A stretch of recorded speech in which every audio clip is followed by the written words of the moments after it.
Wait, we drove to Boone, Iowa for a pedal ride like no other. No lie, faced a lot of fear. Would Maddie stay secure? Would we face a train coming the other way over a ridiculously high trestle in the dark? And what would I do if we did? Wrestle Maddie out of her harness and jump into the unknown abyss? Is that a better choice? Well, stick around and find out. And find out where you can find one near you. Hello, everybody. I'm Juliet, guardian of an angel. And so here we are with Rail Explorers for a pedal ride like no other. I called ahead to get as much information as possible and gauge if it would even be possible.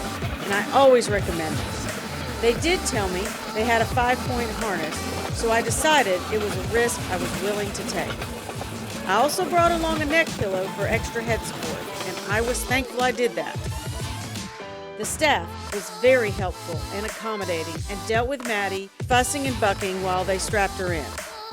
I had a band around her legs to keep them in the rail car. I strongly recommend fabric yoga exercise bands for this purpose. I admit I had my doubts about whether this would turn out to be a good idea or not. I remembered to take along her emergency medicine and a diaper and change of pants.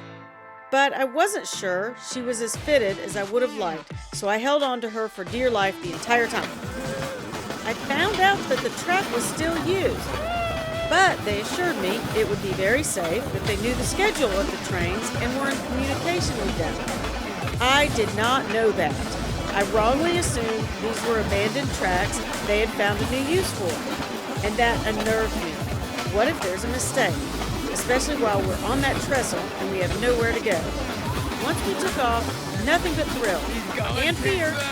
It was crazy easy to pedal, and you really didn't have to. Everyone but Maddie pedaled their hearts out. There was a scenic stop for about 30 minutes to turn all the cars around and go the other way, while I was silently praying there would be no major diaper issues or seizure for us to deal with. We took the evening ride, so it was dark on the way back. Again, when we got to the trestle, in the dark, my mind started on all the possibilities and what-ifs should we encounter a train going the other way. We returned safely, of course, and I definitely had to give this adventure a thumbs up. Thanks to the Rail Explorers staff for all their support and help. We really enjoyed it, and Maddie had a blast. To see all their locations, go to railexplorers.net. He's going too soon.